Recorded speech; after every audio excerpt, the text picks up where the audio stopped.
Hi guys, ഇത് ഞാൻ കഴിഞ്ഞ വലിയ പെരുന്നാളിനെടുത്ത വീഡിയോ ആണ്. പക്ഷേ ഇത് പോസ്റ്റ് ചെയ്യണോ വേണ്ടേ എന്നുള്ള രണ്ട് മൈൻഡായിട്ടിരുന്നു ഞാൻ നിന്നത്. ലാസ്റ്റ് ഞാൻ വിചാരിച്ച് പോസ്റ്റ് ചെയ്യാം, ലൈക്ക് എല്ലാവരും ഒന്ന് അറിയട്ടം എന്നെനിക്ക് തോന്നിയത് കൊണ്ട് മാത്രം ഞാൻ ഷെയർ ചെയ്യാണ്. അല്ലാണ്ട് ഇതിൻ്റെ പിന്നിൽ വേറെ ഒന്നുമില്ല എന്ന് പറഞ്ഞുകൊണ്ട് ഞാൻ വീഡിയോ സംഭവം എന്താണെന്ന് ഞാൻ ക്ലാരിഫൈ ചെയ്തുതരാം. നമ്മളിന്ന് വന്നത് റെയ്ദാൻ റെസ്റ്റോറൻറ്റിലാണ്. അതും നമ്മളുടെ ബാംഗ്ലൂരിലുള്ള വൺ ഓഫ് ദി ഫേമസ് ആയിട്ടുള്ളൊരു ഷോപ്പ് തന്നെയാണ് കേട്ടോ. ഒരു മന്തി കഴിക്കാൻ ഇനി നമ്മളവിടെ പോയത്. മന്തി സത്യം പറയാമല്ലോ 10 പൈസക്ക് പറ്റൂലായിരുന്നു.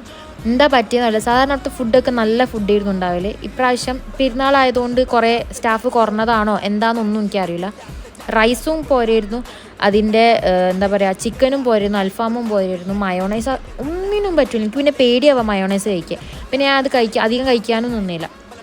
അങ്ങനത്തെ ഒരു സിറ്റുവേഷൻ. പിന്നെ നിങ്ങൾക്ക് ഈ വീഡിയോ കണ്ടിട്ട് നിങ്ങൾക്ക് എന്തെങ്കിലും വേറെ എന്തെങ്കിലും കുറ്റം നിങ്ങൾക്ക് ഇതിൽ കാണാൻ ലൈക്ക് എന്തെങ്കിലും തോന്നുന്നുണ്ടെങ്കിൽ, നിങ്ങൾക്ക് ഇതുമാതിരി എക്സ്പീരിയൻസ് ഉണ്ടായിട്ടുണ്ടെങ്കിൽ താഴെ വന്ന് കമൻറ്റ് ചെയ്യാൻ മറക്കല്ലേ കേട്ടോ. ബൈ.